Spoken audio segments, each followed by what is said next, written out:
20 साल की मान्या पाटिल एक लड़की से भागकर शादी कर लेती हैं, जिसका उसके साथ जो है काफ़ी टाइम से अफ़ेयर चल रहा था। हालाँकि वो अपने परिवार में पहले बता भी देती हैं कि वो उस लड़के से प्यार करती हैं और घरवालों को भी पता था दोनों के रिलेशन के बारे में। लेकिन मान्या के जो फादर थे, वो अगेंस्ट थे, क्योंकि जो लड़का था, वो लोअर कास्ट से बिलॉन्ग करता था। और इसी के चलते मान्या को पता था कि उसके पिता उनकी शादी के लिए कभी नहीं मानेंगे, इसलिए वो घर से भागकर लड़के से शादी कर लेती है। कुछ टाइम बाद मान्या जब अपने गांव वापस आती है, यानी एक ही गांव के रहने वाले थे दोनों, मान्या भी और वो लड़का भी। यानी वो अपने ससुराल के घर में जब आते हैं, तो उसके पिता द्वारा लोहे की रोड से पीट पीट कर उसकी हत्या कर दी जाती है। पूरा मामला क्या कुछ है, आइए एक बार जान लेते हैं। वीडियो शुरू करने से पहले मैं आप लोगों से रिक्वेस्ट करना चाहूँगी कि काजल क्राइम स्टोरीज़ चैनल को जो है सब्सक्राइब करें, ताकि मैं इस तरह की सच्ची घटनाओं पर आधारित वीडियो बनाकर आप लोगों को जागरूक कर सकूँ और मुझे आप लोगों का सहयोग मिल सके। पूरी घटना जो है वो मैं आपके सामने बताती हूँ।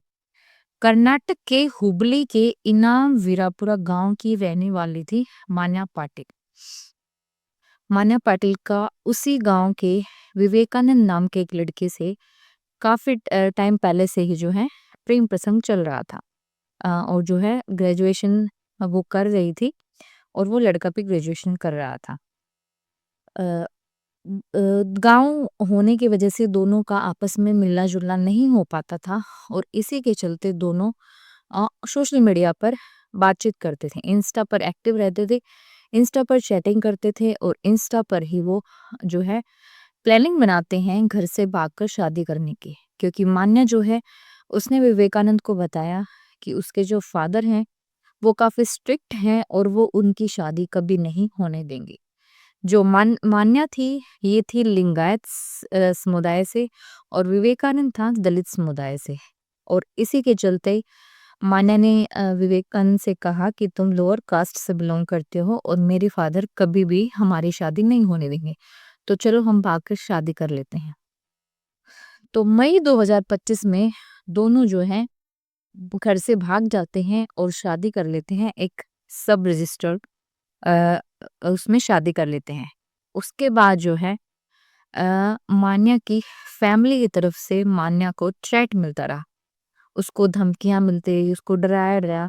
तो मान्या और विवेकानंद पुलिस स्टेशन पहुंच जाते हैं और वहां जाकर पुलिस प्रोटेक्शन मांगते हैं कि हमें जो है मान्या कहते थी मुझे मेरी फैमिली से खतरा है, वो मुझे और मेरे ससुराल पक्ष के लोगों को और मेरे हस्बैंड को जो है हानि पहुंचा सकते हैं और इसी के चलते वो पुलिस प्रोटेक्शन मांगते हैं। तो पुलिस जो है मान्या के फादर को चेतावनी देती है, उन्हें पुलिस स्टेशन में बुलाती है कि तुमने अगर मान्या और उसके ससुराल पक्ष के लोगों के साथ कुछ किया तो तुम्हारे खिलाफ सख्त एक्शन लिया जाएगा। तो वहाँ पुलिस स्टेशन में तो मान्या के फादर जो है कह देते हैं कि हमने तो इसको मरा मान लिया है और हमें अब इससे कोई मतलब नहीं है, ये कहीं जाए कहीं रहे कुछ करे। लेकिन अंदर ही अंदर उनके जो खुन्नस थी, जो गुस्सा था, वो जो है उस टाइम पर किसी को नहीं दिखता। और जो है उसके बाद 6-7 महीने का समय गुजर जाता है, यानी तारीख आ जाती है 20 दिसंबर 2025 और अभी हाल फिलहाल मान्या 6 मंथ प्रेग्नेंट भी थी। और जो है 20 दिसंबर को वो अपने गांव आती है, अपने ससुराल आती है, कुछ ज़रूरी डॉक्यूमेंट्स वगैरह लेने के लिए जो उसे डिलीवरी टाइम पे ज़रूरत पड़ेगी। और जो है उसी बीच जैसे ही मान्या की फैमिली वालों को पता चलता, उसके फादर को, कि मान्या यहाँ आई हुई है, तो मान्या के पिता अपने कुछ रिश्तेदारों को लेकर मान्या के घर पहुंच जाते हैं, उसके ससुराल के घर पहुंच जाते हैं। और जैसे ही आवाज लगाई जाती है, मान्या बाहर आती है, तो लोहे की रोड से काफी सारे वार मान्या के पिता मान्या के ऊपर कर देते हैं। बीच बचाव में मान्या की जो सास थी और जो अदर लोग थे, उनकी फैमिली जे, वो जो है आते हैं बीच में, तो उनको भी टोटल कर दिया जाता है।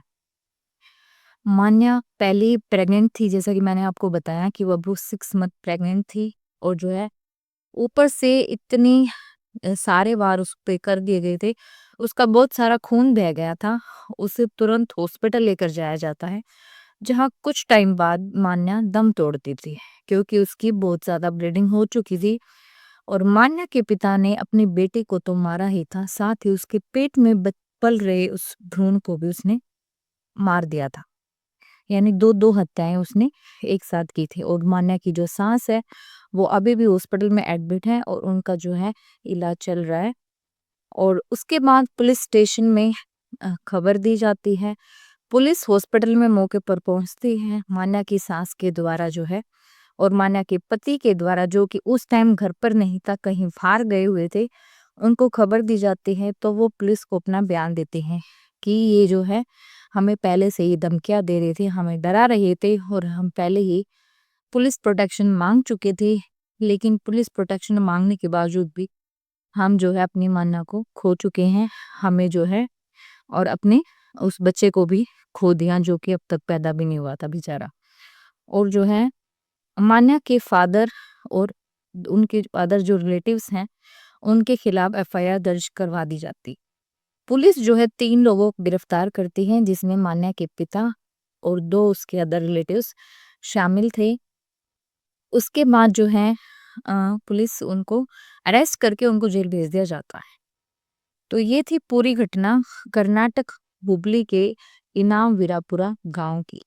और ऐसी घटनाएं बहुत सारी सैकड़ों ऐसी घटनाएं हैं हमें जो सोशल मीडिया पर हमें देखने को मिलते हैं।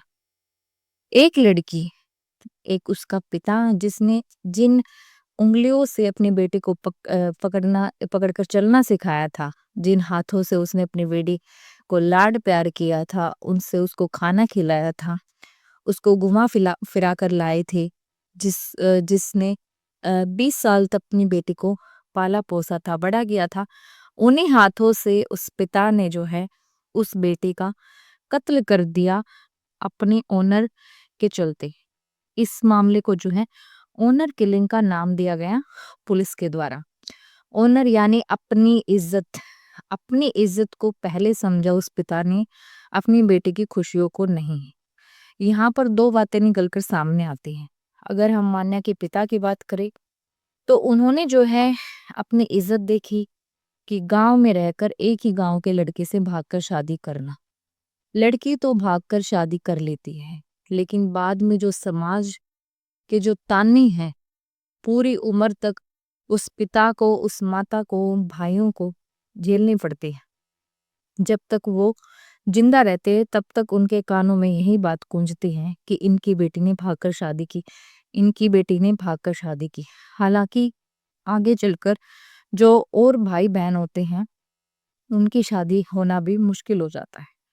और बात करें अगर मान्या की, तो उसे पता था अपने फादर के बारे में कि वो इंटरकास्ट मैरिज के लिए अलाउ नहीं करेंगे, तो उसने शादी क्यों की? अपने घर वालों का 20 साल का रिश्ता उसने कुछ सालों से एक लड़के के साथ अफेयर में आने के बाद तोड़ दिया। उसने उस लड़के को ज़्यादा इम्पोर्टेंस दी बजाय अपनी फैमिली के। उसने अपनी खुशियों को ज़्यादा इम्पोर्टेंस दी बजाय अपनी फैमिली के। उसने अपनी फैमिली के बारे में बिल्कुल नहीं सोचा कि तुम तो शादी करके या भाग कर घर से चली जाओगी, तुम तो किसी के साथ खुशी से रह लोगी, और उस चीज़ की भी तो आजकल कोई गारंटी नहीं है, क्योंकि इतने न्यूज़ केसेस आप देखते हैं डेली कि जो है आपस में मार देते हैं, बॉडी पार्ट्स के टुकड़े टुकड़े करके कहीं फेंक देते हैं, दफना देते हैं जमीन के अंदर। तो उस चीज़ का भी कुछ पता नहीं था। तो मान्या ने तो अपनी फैमिली को इग्नोर करके भागकर शादी कर ली। उसने एक बार भी ये नहीं सोचा कि पीछे से तुम्हारी फैमिली को ये समाज जो है ये कैसे जो है फेस करने देगा। उनकी जो इतनी लंबी चौड़ी अभी लाइफ पड़ी है, वो कैसे स्पेंड होगी अब। जो उनकी इज्जत उन्होंने इतने सालों में कमाई थी, वो एक झटके में तुमने खराब कर दी है। तो ये 2 बातें निकल कर सामने आती हैं। मान्या ने सिर्फ अपनी खुशी देखी, उसने अपनी फैमिली के बारे में नहीं सोचा।